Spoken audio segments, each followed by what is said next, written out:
victory. Yeah, we had a doomsday one.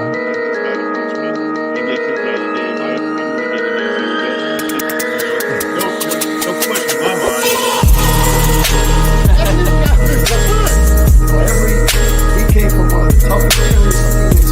Most of his friends were even divorced. Praying for the safety and on the defense, talking about it. You better get your ass to the ball. You better get to the ball. I just gotta say, when it comes to former Dallas, Different. For sure, they would have thrown it off because This guy gets on you. And I go to bed every night like, G man, I promise you that we got a special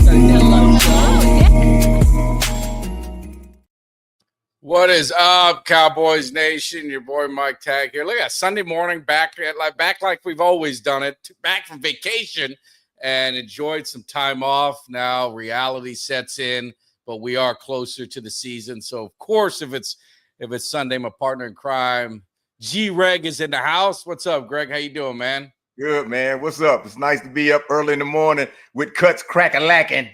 Oh, Cuts is already here, man. Look at it. He's ready.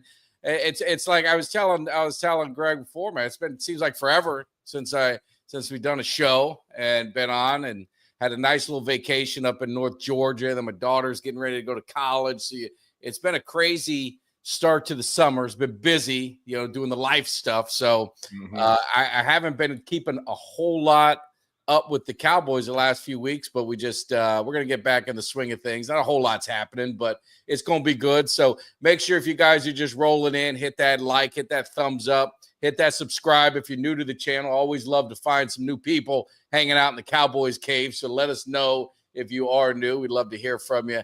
And we're going to talk some Cowboys. So I see Steve rolling in, April, of course, Cuts, Peyton. So Chris, we're getting people rolling in. It's going to be interactive because we might need your help just as much as maybe we can help you guys out. But so Greg, first of all, how you been? And anything new going on with you? It's been a little while. Anything exciting going on in your life in the Cowboys world or personal? No, everything's been cool. It's just, this is that lull after no sports out there to really watch. And I got myself looking into this watching this OT7 football the other day, 7-on-7. I was like, man, I can't wait for the season to start. So we're getting closer and closer, less than 90 days. So we're, the countdown is coming. Oh, I know. Absolutely. And, it's going to start a little early for me, August 31st. Like I was telling Greg, going down to Miami and Notre Dame. So what a way to start off the football season, Miami and Notre Dame. I mean, college football, I always say, is better when Notre Dame is good, Miami's good. You get those rivalries back. So it's going to be a way to kick it off. And then, of course, our Cowboys that following Thursday, they're going to be heading up to Philly to kick off the NFL season. So a lot going on. And if you're a Cowboys fan, and of course, if you're a Miami fan, there's a lot going on those first few weeks. So it's going to be good. It's going to be good. What's up, Rick? Ultra, my Canes hater. He just gets so upset. He gets so upset because Texas is just irrelevant, and it breaks his heart that they can't do anything. But that's neither here nor there. I'm focused on the Cowboys right now, so that's right. We won't get into that. So wanted to ask, your opinion, and we'll get into the schedule and we'll break down some of this stuff. But looking, now we've got a chance to let everything settle. The draft is been done. Free agency's pretty much done. You might get a few guys here or there later. They got some, USFL or UFL, a couple signings, which Cowboys typically do. You might know more about them than I do. I know you watch some of that stuff. And, the OTAs. So looking at the Cowboys today, do you think they've done enough to close the gap? I mean, you gotta close the gap in the East first before you can do anything. If you're even thinking about contending in the playoffs, because of course the defending champions are in your own division. So if you can't close the gap there, then nothing gonna happen. What's your thoughts on the Cowboys and you guys in the chat? Have they closed the gap enough or is there still work to be done? Well, number one, they've closed the gap enough. I won't say completely. They've closed it enough to do what it takes to get a championship. The biggest aspect of this entire thing is they have to come out of training camp healthy. If they come out of training camp healthy, and we've done enough with the players we got, the ones we signed, the ones we picked up in the draft, and Pickens, then they've done enough to get started and get on that run. However, now saying they've done enough doesn't mean that they've done everything. My biggest concerns right now are Diggs, Kalen Carson, and Chevelle, and the cornerbacks. If they're going to be healthy sometime before the season start and ready to go, because right now Deron Bland is being looked at in OTAs as playing in the nickel slot, and he loves playing outside because we lost Lewis. So now if he plays in the nickel, they say Chevelle should be ready to step up and play on the outside, but he's a rookie. Yeah, and if Diggs comes back during training camp and looks good, then we can put Bland back out on the corner and Diggs on the corner, and maybe Wanye Thomas or Bell can step up in that nickel slot when we need it. But the cornerbacks are my concern. The offense, I'm not concerned about. I'm not concerned about them at all. If they can't do it with that offense, well, let me ask you. Let's talk offense, and then we'll finish the defense as far as they have enough. So obviously, the big signing or trade is Pickens, right? Mm-hmm. So that just changed. I mean, my man Kelly was ready to just give up on the Cowboys, and he's done. And that one trade just did a 180. And in his defense, that did it for a lot of people. Yeah. A lot of people like, we don't have, and I was one, we don't have playmakers. We need playmakers. So they go and do that after the draft, right? Mm-hmm. So it made you feel a little bit better. They got Booker, so they get an offensive lineman. We all wanted a playmaker. So it made you feel a lot better that they traded for the playmaker. So looking at the running game, and I'm a big running back guy, I think you win by running the football. If you can't run the football, you're not going to win a championship. The experts, we'll say experts, they have the Cowboys ranked 32nd. That's out of 32 teams with a running game. Mm-hmm. So let's focus, because I think our wide receivers were fine, right? I think, and we'll get into it, but I think tight ends were fine. I think offensive line, we can get into that too. They're fine. Running game seems to be, in my eyes, that's where, the rubber meets the road on if the Cowboys have really closed the gap. Can they run the football? Miles Sanders, he got some run in OTAs, got some, they're in short, so who really knows? Javonte Williams, to me, is going to be the X factor. He's going to have to be that lead dog. Mm-hmm. You got Blue, who's going to be your game breaker, right? So you got him, and you got my guy from Clemson as well. That is looking, got some nice things from training camp or OTAs. So where do you see the running game? Do you think they're going to be able to run the football, this team? Yeah, well, first of all, the running game is an extreme positive for us now, considering what we had last year. So in the running back position, I feel immensely better based on what we had last year. And the way they're going to prove themselves this year, it's not so much just the running backs themselves. It's that offensive line, which we shored up. That offensive line is going to be the determining factor on how successful our running backs are. They open the holes, these guys will make the plays. And if the offensive line does their job, we won't be 32nd in the league on running backs, because they're saying that now. The experts saying that now because these guys haven't been proven. They know that we didn't have none of these guys last year. Now that we got them, they haven't seen them in the NFL yet. And experts are going to talk that pundit mess anyway, because they need something to talk about.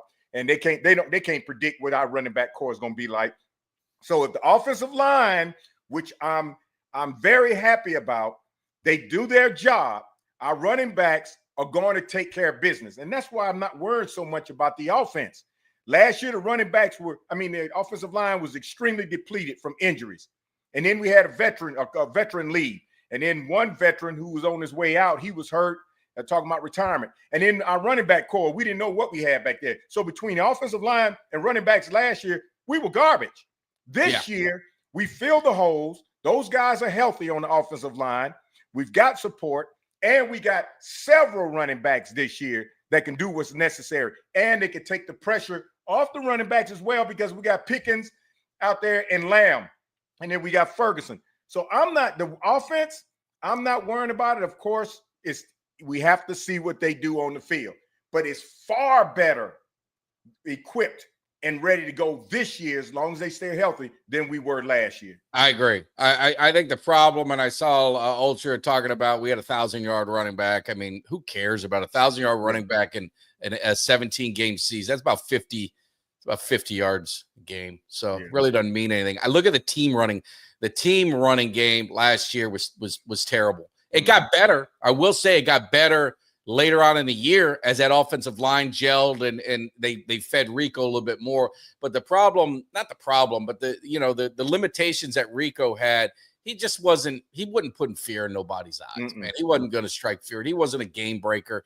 And I think what the Cowboys did in the draft, getting Blue, you got a bona fide home run threat in the backfield. He could take it to the house anytime he touches a football. Now, he's not going to carry the ball 20 plus times a game. He's not built that way, but he's going to be kind of like that Felix Jones.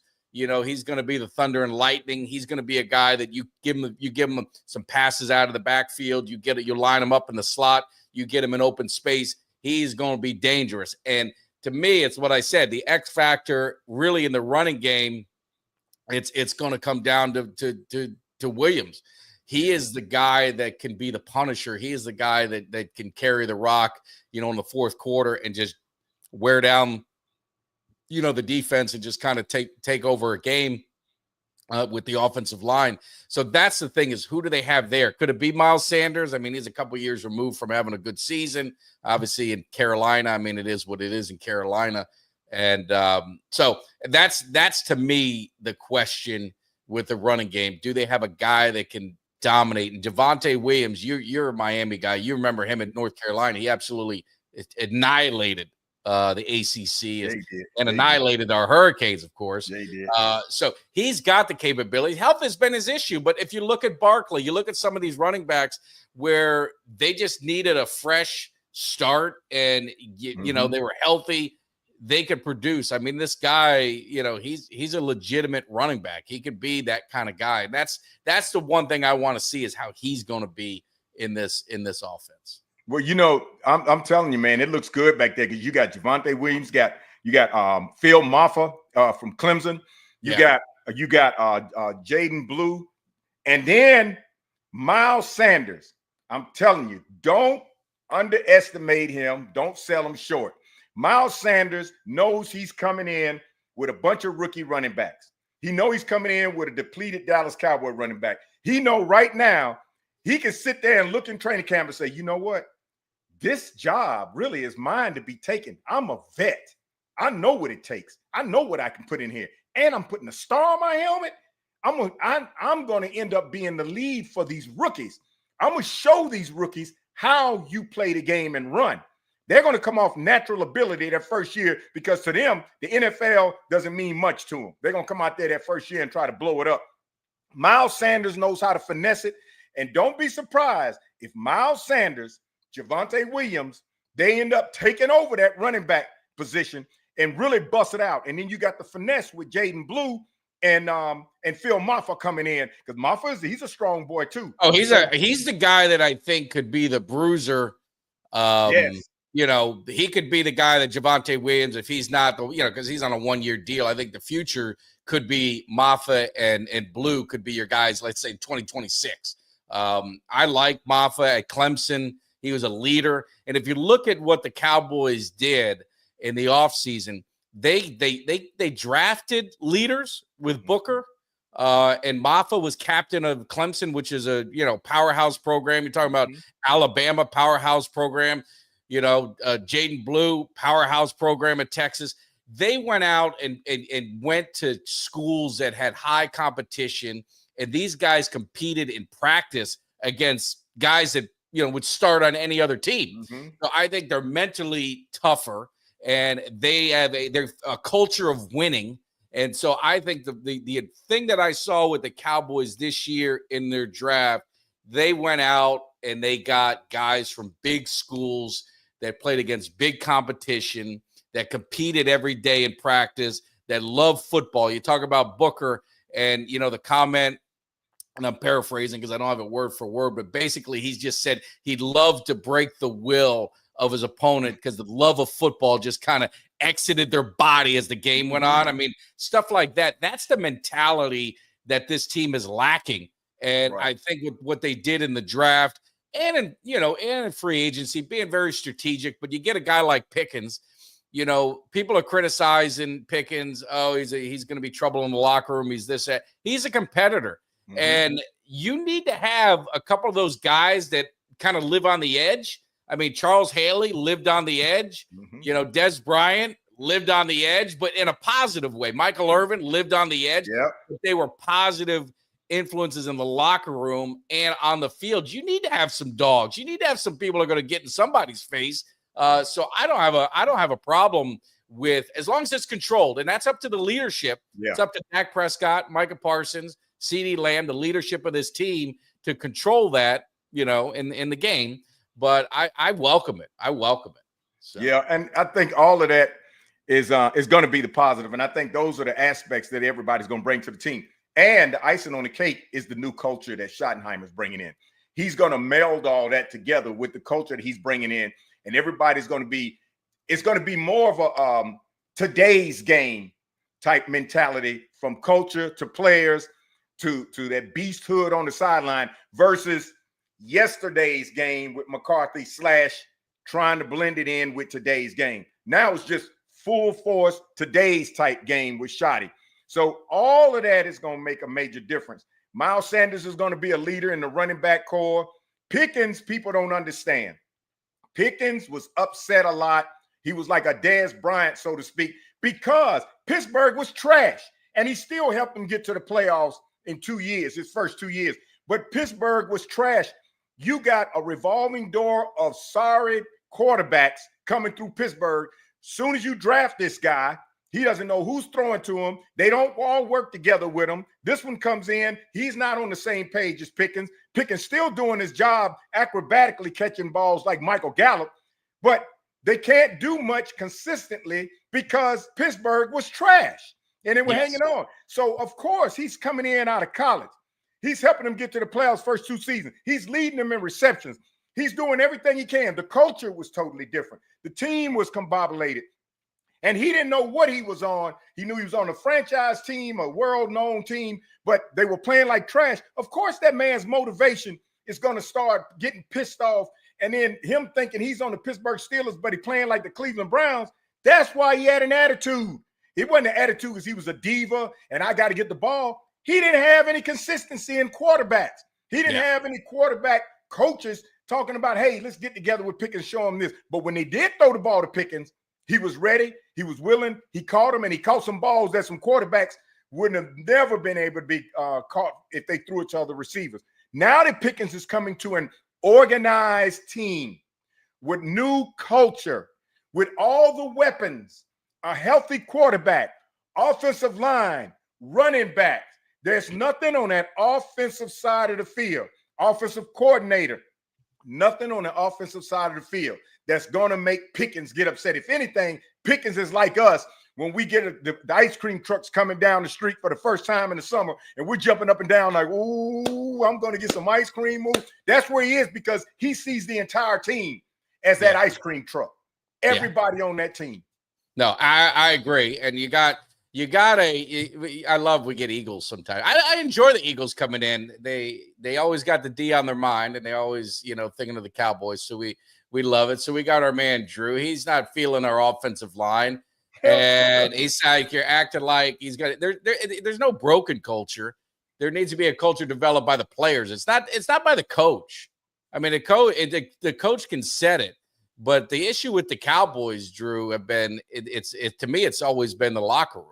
And it's the ownership, and you got to create an us against them mentality. So you got all this distraction. Unlike in Philly, no one cares. Like outside of Philadelphia, no one really cares about the Eagles. I mean, let's talk about they're the quietest. They're still talking about the Cowboys. The Cowboys are 7-10, and they're still talking about the Cowboys on every news channel. They're talking about the Eagles, who were, had the greatest run in that Super Bowl, just annihilated probably one of the greatest quarterbacks of that generation. They should be getting flowers, parades, and everything, and no one's talking about them. Nope. That's the problem with the Cowboys. It's a negative is you've got all of this media. You've got ownership that loves the media and loves the attention. Now they're on Netflix. They're doing this. And the players have to unite, and it's got to be an us against them mentality. And that's what I think is missing. But when you get some dogs, when you get Pickens, when you get Booker, when you're drafting these young guys from winning organizations,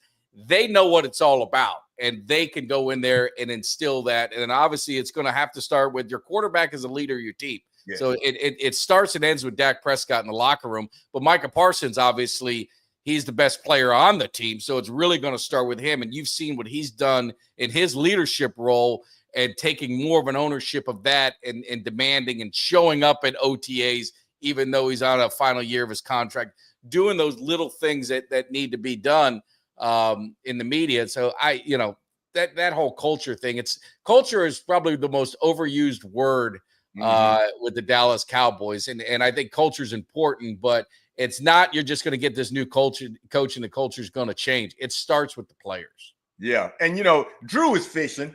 He's fishing because right now, two things. He's worried about that first game against Philly. He's glad it's in Philly, that first game, but he's kind of worried because he knows we have reloaded like we haven't reloaded in the last 2 years. And we're going to find Drew sometime this year doing what they say about us. When they start losing, first thing he's going to say, well, we just won the Super Bowl. See, you got your fallback default plan.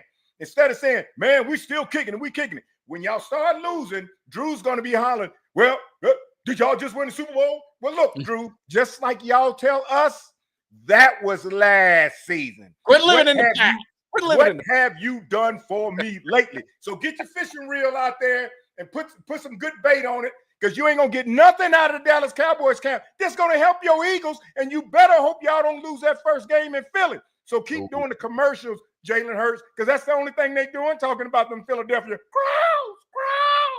crowds. Hey, just shout out to my man Robert. He's new to the channel. We love getting some new people to the channel. So definitely welcome, Robert. Appreciate it. And but yeah, so looking at now, let's look at the defense, right? And well, let's talk offensive line, because I see a lot of comments in the offensive line and questions, how good are they? The thing that I think different with this offensive line, in just my opinion, is, again, mentality.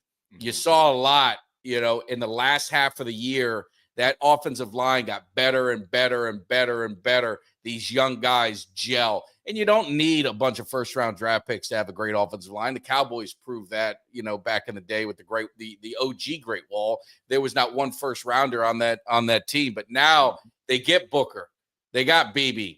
You got Tyler Smith. That interior line is about as good as any in the NFL. And now you got your left tackle with Guyton. And now that's one where you got to hope he takes that jump. He takes that leap, which I think he will. I mean, you're talking about a left tackle starting as a rookie. That's a tall task to ask anybody. So he goes out and, hopefully it's a great offseason. If he can live up to what we believe he could be, it doesn't have to be all pro. Right. He just has to be Pro Bowl. How's that? We'll just settle for Pro Bowl. And then you got Steele on the right side. Who is that great run blocker?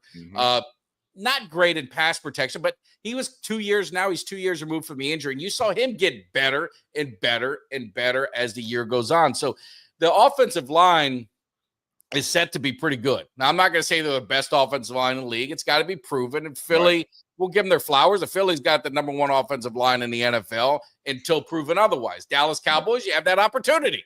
You're going to play them week one. They've got one of the best defensive fronts in the NFL. So you're going to find out real quick how good that offensive line is the first week of the season and see that that's the measuring stick. So, and we've got a pretty good front too with our edge rushers. So it'll be a good test, a measuring stick, but it's a long season. It's not going to be decided in week one. But how are you feeling about this offensive line and what they've kind of built over the last 3 years? They've kind of did this, with Frederick and Martin and Tyron. They've kind of followed that same path, and you had 3 straight drafts with offensive linemen, being taken. What do you think of this offensive line and where it's at today?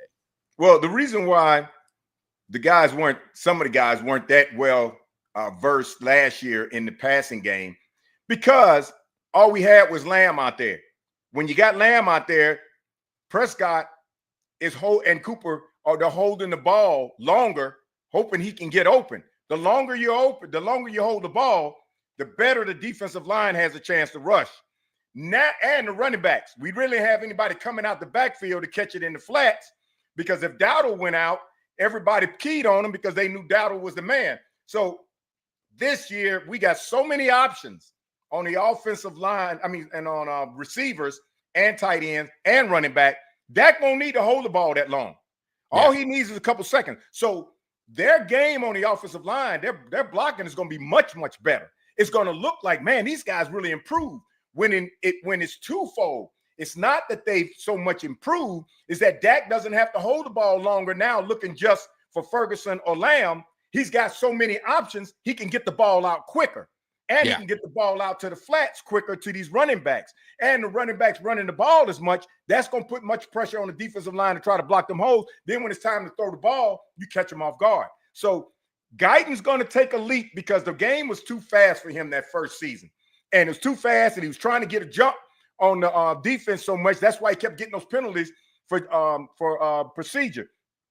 The game's going to slow down just a little bit for him now, because he had that 1 year to mature, and he can see it.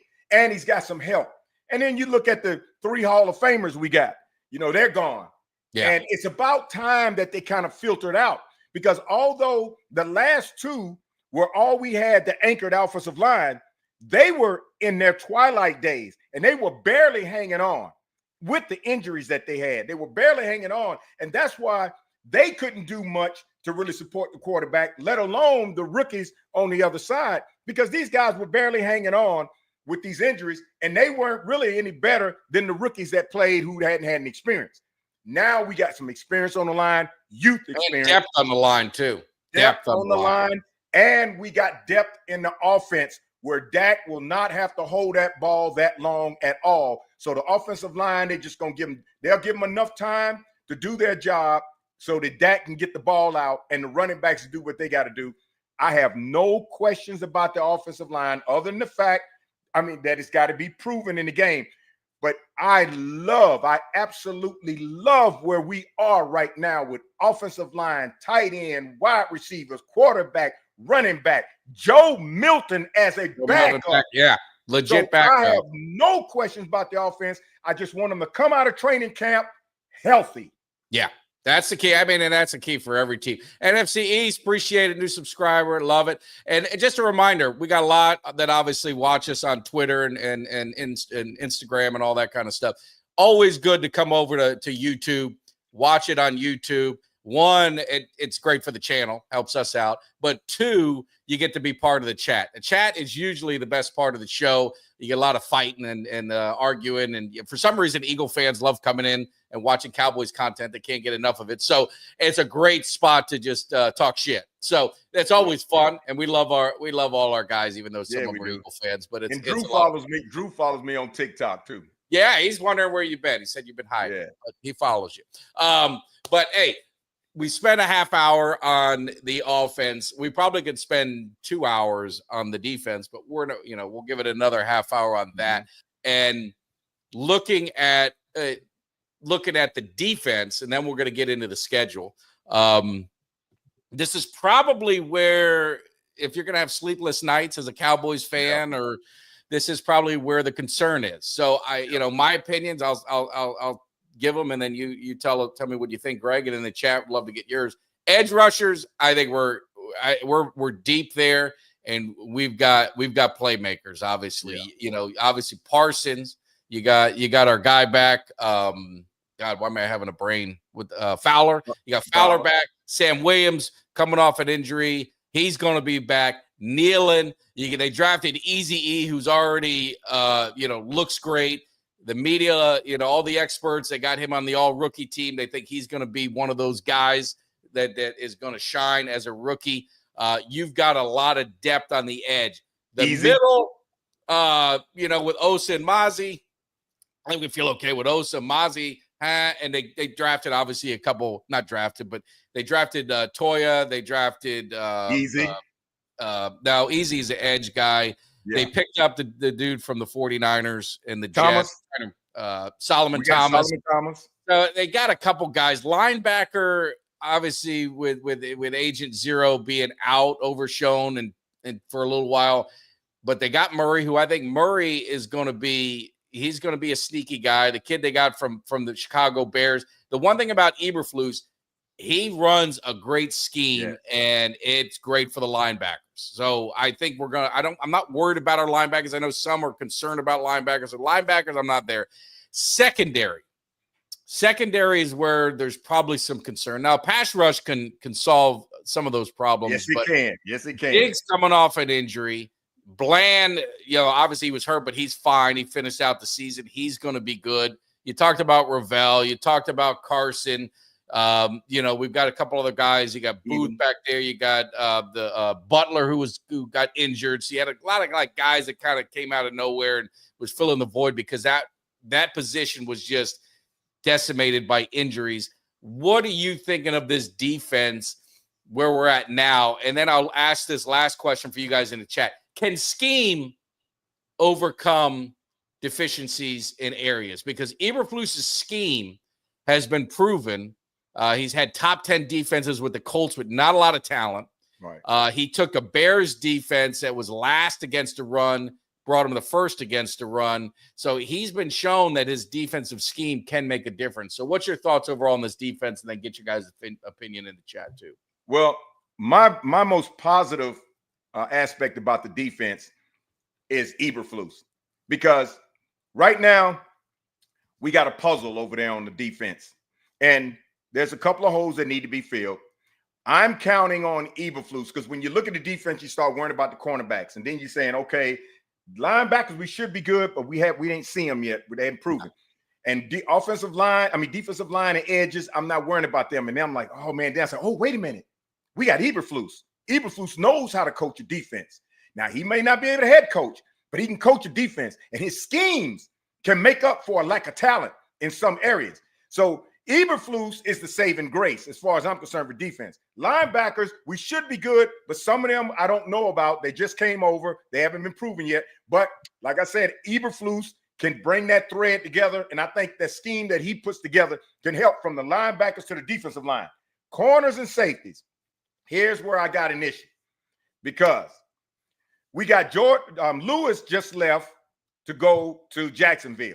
Yeah. He normally plays the nickel. That's the nickel is when he's playing in that slot when we're bringing out 5 DBs. Deron Bland likes playing corner. Diggs would play corner. Wanye Thomas and Bell playing safety, and we would look decent. But right now, because of that one guy gone, Lewis, looks like they're going to try to put Bland in the slot, which means Siobhan Ravel, who can play the corner, has got to step up as a rookie and play that corner and be ready to go. And training camp will prove it. Diggs is the big question mark. With Lewis gone and the question mark about Diggs, that's what makes that entire defensive back question real bad. If the defensive line puts the pressure on the quarterbacks and makes them throw the ball quicker or makes them throw it out to the flats between our linebackers and corners coming up to get the play once the guy got the ball, we'll be okay. But when they take that long shot, Wanye Thomas has got to be back there. Bell has got to be ready. Mukaomu, he's the man that showed up against the Giants. He's got to be ready. But then if they put Bell in the slot on the nickel, now Diggs lost until he comes back, and that Lewis loss is really going to could make a negative factor. Lewis was our man back there safety, and Lewis would get that ball. So the corners, they really got to prove themselves, and the safeties in training camp. And Wanye Thomas, Marquise Bell have really got to step up. They might have to play a different position because Wanye's a second team. So if they step up, they may really be the ultimate factors in there with Eberflus scheming them. So that's what we got to count on, scheming. Yeah, and Elam too. They got Elam, Kyer Elam from Buffalo. Yeah, from Buffalo. I think and his then dad Carlson, was it his dad or was his dad played with the Cowboys in the I can't 2000s? remember. But It's either Carlson's his dad hurt. or his uncle. I don't know. Yeah, if Carlson comes back from his injury, because he's a big plus. He comes back from his injury and he shows out. Okay, that can fill a hole. Because really, to be honest with you, Mike, it's not going to shock me. Now listen to what I'm saying. It will not shock me if the Cowboys release Diggs, because I just don't know how he's going to come back mentally. Yeah. After that leg injury, and is he going to drag it out in training camp before he tries to come back and test it? Yeah, we don't know. I mean, he'd love to be back by week 1, but I'm not sure. No. He's doing his whole rehab, and I think he's documenting a lot of it. I think on YouTube, or he's doing something where he's getting it. But yeah, we'll know by training camp. Shout out to Chris, man, with a super chat. This is, like I told you guys, we got our Cowboys Cave tailgate party week 4 against Green Bay. It's going to be a great time. Sunday night game. So whenever we get these super chats, that just goes into the pool to help with some of the costs for the food and all that. So anybody, Cowboys fan, Packers fan, it doesn't really matter. You guys are all welcome as long as you have a good time. If you're down for a good time, you guys are welcome to the Cowboys Cave tailgate party. It's free. We do accept donations to help with food costs. Cuts is going to be on the pit. We got some DJs. We got guys that are going to be bringing the turntables. We're going to have a good time. But yeah, so definitely check it out. But Chris says, I hate to sound like a broken record, but until I see an adequate run defense against good teams, we're not going to win anything. Chris, I mean, I can't argue with you. Yeah. I can't. I wish I could. I wish I could sell you on it, but I 100% agree. We've got to see it to believe it on the run defense, and they're going to know. They're going to know pretty quick. And, we'll get into this. We'll go ahead and put this up there. Let me find it. And we will, hold on. Let me get over here. Give me a second. We're going to know real quick because the Cowboys schedule is, there's no rest for the weary because you're going up to Philadelphia to kick off the NFL season, and you better believe their fans are going to be hyped up. Their fans are going to be looking to stick it to the Cowboys on a Thursday night game. So they're going to find out real quick because typically, and we don't want any injuries, you're going to have a healthy Barkley. You're going to have a healthy Cowboys defense. So it's going to be 100 against 100. And it's going to be a great measuring stick. And you're going to face some teams that can run the football. And so the Cowboys run defense will get tested week 1. Looking at the schedule, Greg, it's interesting, right? So you got Philly, you got the Giants. So you're going to have NFC East. You're going to, 2 divisional games early. I'm not a huge fan of divisional games early because I think you don't have preseason. Teams don't typically play. So you don't get the best football early. So things can happen. If there's upsets that can happen, it's typically early on. You could get an upset. Let's say Dallas is the underdog in that game. Let's say they beat Philly. They can come back and lose to the Giants who they're going to be favored against. You know what I mean? It's the first 3 weeks or first couple of weeks, it's kind of funky because these guys don't get reps. So I'm a fan of these guys at least getting some reps in preseason to kind of get your feet wet, especially you've got, some new players, you got new scheme, just something just to kind of, get the butterflies out. But looking at the schedule, what sticks out to you in that first half of the schedule? And then we'll look at the back half because that's really where they're going to be tested. Well, the first thing is this is one of the few seasons where the Cowboys are going to be flying home, flying, go home, flying, going home, flying, going home. And they only have like 2 game stretches at home at the most whenever they play at home. Most of there's times where Dallas play 3 games in a row at home or something. So it's going to be very interesting with them playing away, coming home, playing away, coming home, and then, playing away twice, then coming home. So that's going to be real interesting, and that can take a toll.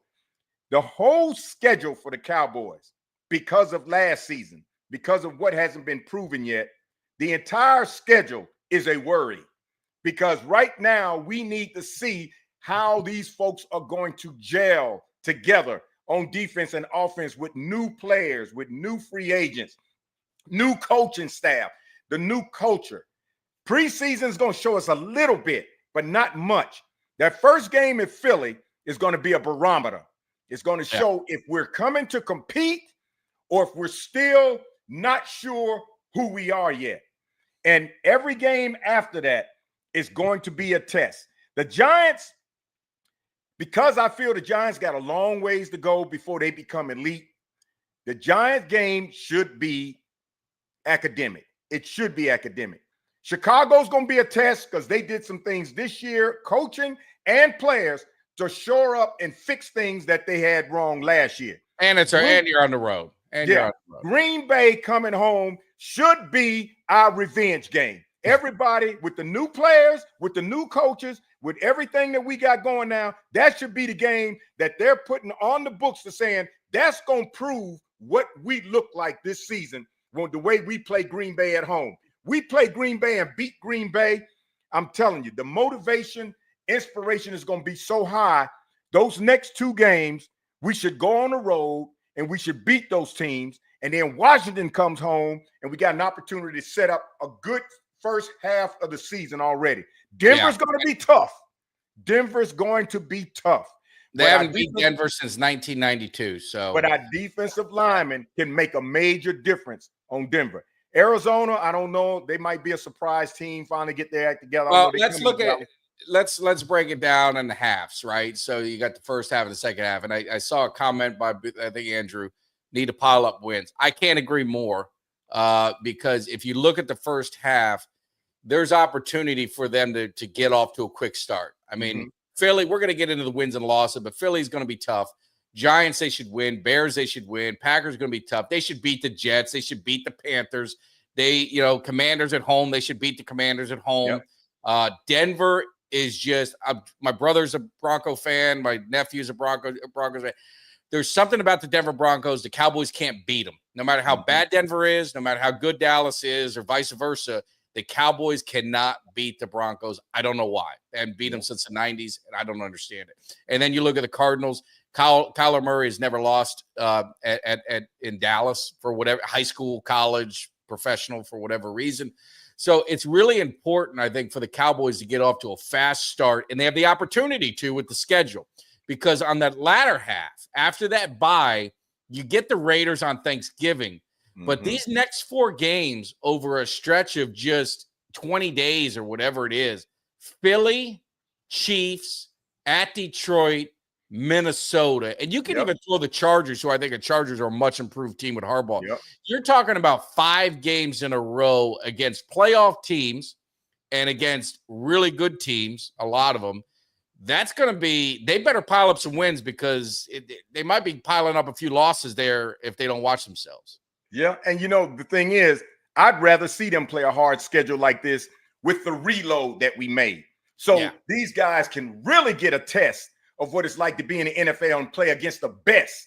So some of these first-year players on offense and defense, and the ones that came over from training camp, from trades, and the ones that we may pick up UFL, these guys get a chance now to play against the best. But I feel good about our chances because of the entire coaching staff change that we made. We cleaned, I'm not saying we cleaned house, we reloaded. And there's not a lot of new coaches, though. A lot of fresh faces. They brought the offensive line coach from college, right? He was at K-State. You got Adams came over. I mean, they brought Dorsey's there as an advisor. I mean, they have a lot of new faces. It wasn't, obviously you got Shoddy, who was on the staff, but I don't look at every coach, but I don't know if there's another coach that was a holdover. No, I don't. None of them. And that's good, because now with all the new players we got and the new atmosphere that Shoddy is putting out there among the players, I just feel like this is the best chance we got to play a schedule like this and really to chalk up some wins. If we win 11 or 12 games with this schedule right here, we're on our way. We're on our way. If we win 11 or 12 games. I can't do a backflip, but I do want, if they could win 11 or 12 games with this schedule, I would do a backflip. We would be on our way. My man Bobby said we're going to go 8-9. If they go 8-9, I win $600. So I'll be happy. I think we're going to win more than 8. Yeah, I know we'll win more than 8. I'm looking at I think 10 wins. I think if they can get any more than that with this schedule, I think it's just going to show. And I think they're a better team with 10 wins than they were a couple seasons ago with 12. I just think it's going to come down to the schedule. And and the thing is, you look at this schedule in the beginning, and I like they play the tougher games on paper at the end of the year because it's going to allow their team time to gel and get going. But you don't know. It's not who you play. It's when you play them. I mean, let's just be honest. Injuries are a part of this game. And as much as we don't want to see any team get catastrophic injuries, it's a battle of attrition. We're going to have some injuries. The Philly's going to get some injuries. The Chiefs are going to have some injuries. The Lions, the Vikings. It's just so it's a matter of when these injuries happen and when your guys come back. And so you could look at this schedule and be like, oh my God, how are the Cowboys going to survive? I mean, Philly plays the same schedule pretty much. So do the Washington Commanders and all them. But it's really when you play them. If we play the Chiefs without Patrick Mahomes and Washington does, that's advantage to the Cowboys, right? Yep. The Chiefs game isn't so tough. But if we're without Dak Prescott when we go play Carolina, and maybe it's tough for us to win there. So it's really, it's hard to look at the schedule and say, here's what it's going to be because it's going to change throughout the season as health goes on. But looking at it, it's a tough schedule, make no mistake about it. But I do like the opportunity for the Cowboys, that back half against these tougher teams. They're pretty much stacked on the last half, not so much the front half. Yeah, and Philly, New York, and Washington, they got to play Denver. They got to play Kansas City. They got to play those same teams. So it depends on how they fare in those games. So if they don't win those games and we win a couple of those games off that division, that'll put us up above them because in the win and losses, if the schedules are real tight like ours in Philly, it's going to come down to who beats those teams in that conference because that conference is going to make the difference in how our season goes between Denver, Kansas City, and those boys. But I love this schedule because I love the meat in it, and I want to see us play the best so we can show them if we're the best and we're ready to play ball. So that's going to be one hell of a schedule. It's going to be a nail biter every game. And we definitely better not take those games for granted, Jets and Carolina, that we should win. And I don't understand. Why are we playing Carolina 3 years in a row? And it seems like 3 years in a row in Carolina. Are they trying to help their market? It's the whole schedule, except for 2 games, is predetermined. And the reason they're in Carolina is because we play the South. Whatever the place they were in, we play them with, on the road. And last year we played the division. So it's all dependent on, where you finish. The schedule is pretty much predetermined. That's 3 years in a row. No, I know. But last year we played Carolina because we were playing the South. This year we're playing Carolina because we both finished in the same position. And that one's on the road.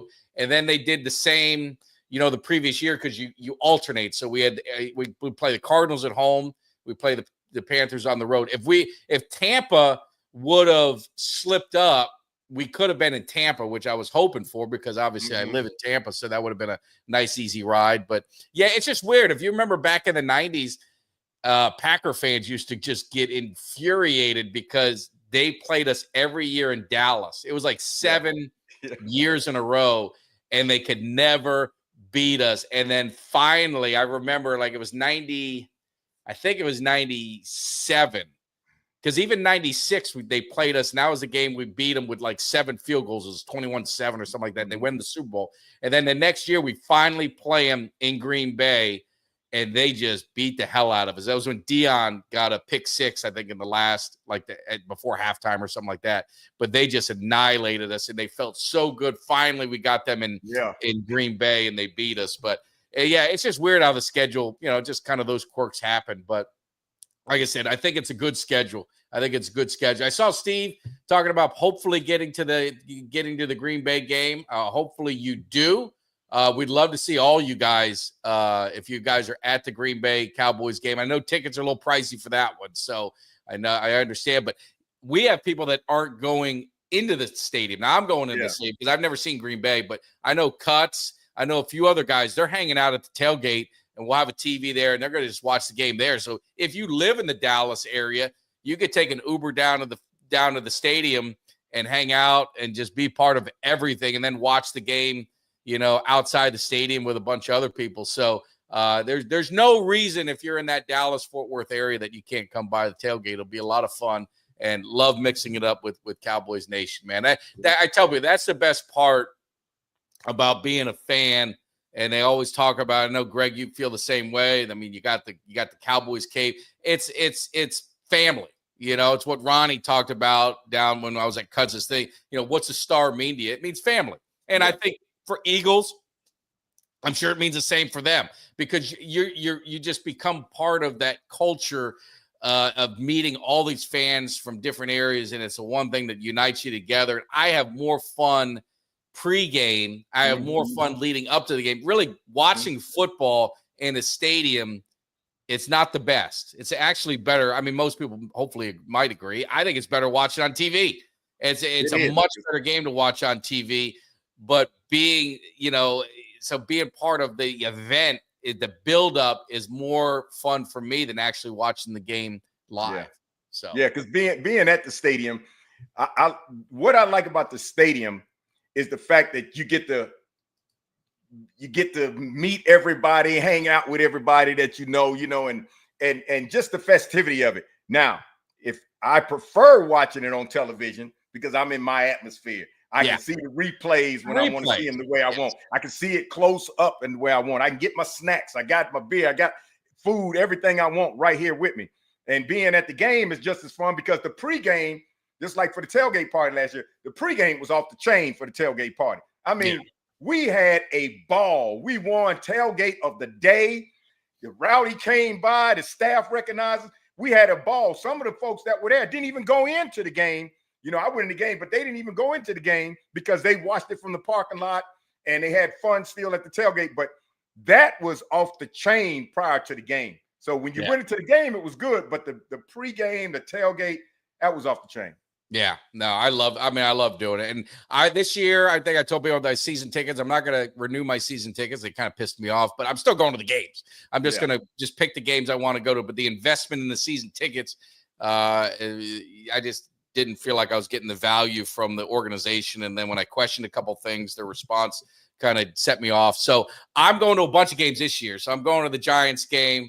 I'm going to the Packers game, obviously. I'm going to the Cardinals game. I'm going to the Minnesota game. I'm pretty sure I'm going to the Philly game. So that's 5 games, 5 of the 8 that I'll be going to this year. The only other one I'm up in the air on is the Chiefs being on Thanksgiving. I'm probably not going to be able to go, so that sucks because I really wanted to see Mahomes. I know the Chargers, I'm not going. I sold those tickets. So Washington is the only other one that's kind of up in the air. So we'll see. But I enjoy going out there, and I look forward to it even next year and all the, hopefully years beyond. But anyway, so that's pretty much what we got, man. Is there Greg, anything else on your mind with these Cowboys? We kind of said, hey, I think we all agree they've done enough. There hasn't been a repeat NFC East division winner in 23 plus years or something like that. Crazy number. So do you think there'll be a repeat winner this year, or do you think it's going to be a new team? And who do you think that new team would be?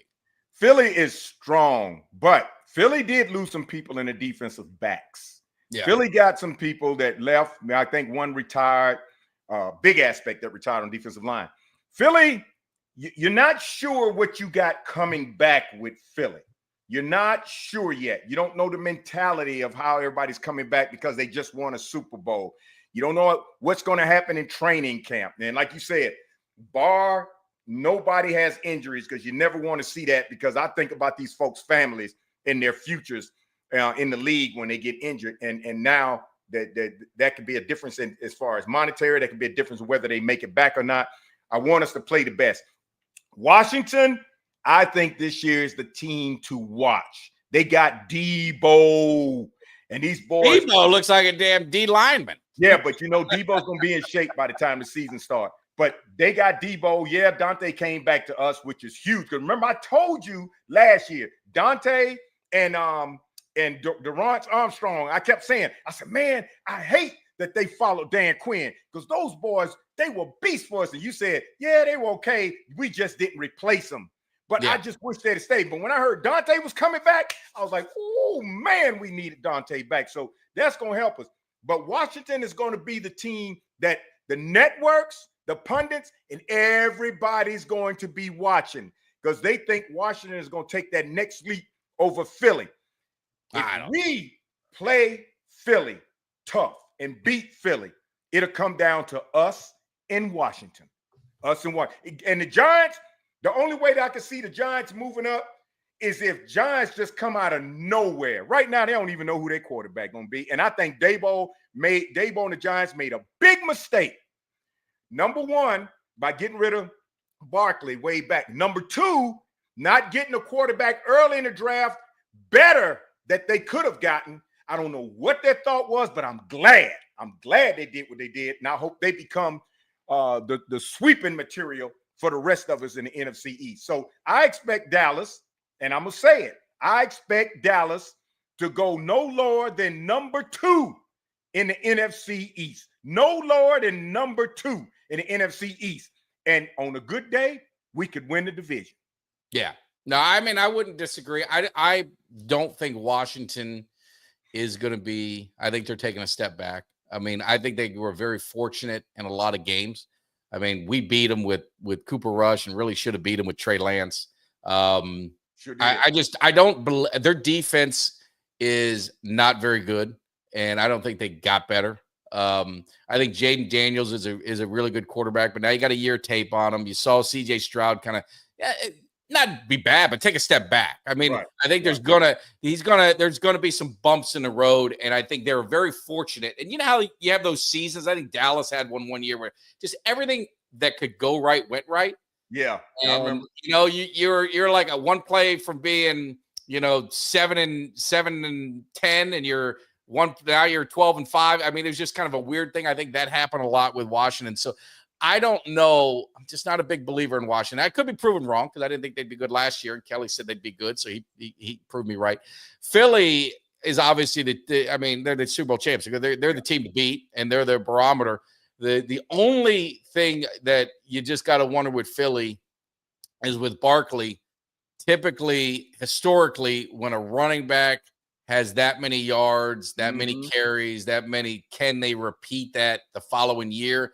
And typically there's been a drop-off. Now, I don't know if it'll be a big drop-off. I don't know. I love Barkley. I think he's not only a great athlete, great running back, he's a better person. So you don't want that. I mean, it's hard for me to – I don't root for him, but it's hard for me to actually not dislike someone from Philly, but I do like Barkley. So that's, to me, the wild card because they go as Barkley goes. If Barkley – God forbid, got hurt or he just hit a wall or something like that, I think they're in trouble because I think he is the engine of that team, and he's, they're going to go as far as him. It is odd that there hasn't been a division winner in 20-something years. And you look at some of the Cowboys teams, you look at some of the Philly teams, you're like, how did they not win back-to-back? Neither one of them through those years. And then you sprinkle in Washington, somehow won a couple in there. I don't know how they did. It's just a really odd, thing for that division. But I think it's going to come down to Dallas, and it's going to come down to Philly, and it's just going to be a battle of attrition. Yeah. And it's going to be interesting to see if Dallas can get their running game. They don't have to be top 5, but if they can get their running game top 10, top 12, and they can get their run defense top 10, top 12. Top 15, I'll be happy. Top 15, I think they could be pretty dangerous. I think to be a dangerous team. They've got a lot of youth, but they've also got some veterans. So it's going to be a battle in that division. And I think whoever comes out of that division, it's going to be weird because the way it works, I think neither one of them get the number 1 seed. Whoever comes out of the East, because I think their schedule's tough. And I think they're going to beat up on each other. So I think either team is still going to have a road to go to get to the Super Bowl. That's not going to give them all signs pointing to home field. Yeah. And, people need to understand. And I really wanted Barkley, like I said, or Derrick Henry to be a Cowboy last year, and it didn't happen. But without Barkley, Philly does not go to the Super Bowl, period. Without Barkley, they don't go to the Super Bowl. No. And typically, even back to Eric Dickerson, when you get those 2,000 yards or close to 2,000 yards, and Barkley would have got 2,000 if he got it, but he decided, to do the team thing. So basically, he did get his 2,000 as far as I'm concerned, because if they put him in the game, he would have got those last few yards.